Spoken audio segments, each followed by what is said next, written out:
Today we're showing you a 1992 John Deere 5200 tractor. It's a four-wheel drive tractor with a 540 quick attach front loader. Tractor has approximately 4,500 hours on it. We traded this tractor in locally. A fellow simply wanted to go to a cab tractor.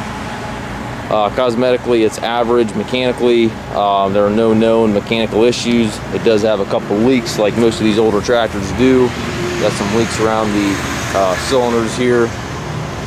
But overall, it's a good running, working tractor with no mechanical known issues. It is one of our budget-friendly tractors, so it will sell as is, where is. The gear shift lever does have some play in it. These have a roll pin that is kind of notorious for getting play, so you have to replace the roll pin. It's a pretty easy job, but it feels like it's going to need one of those real soon. Tires are going to need to be replaced before too long here. They are usable yet the way they are. It's got dual remotes back here, but they're plugged in for the loader. 540 PTO, 3-point hitch.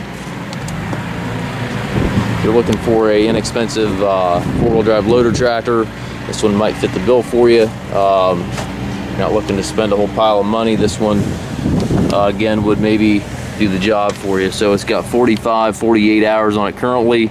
The cluster here is dead. The gauges do not work. However, the hour meter is working. So just know that going in.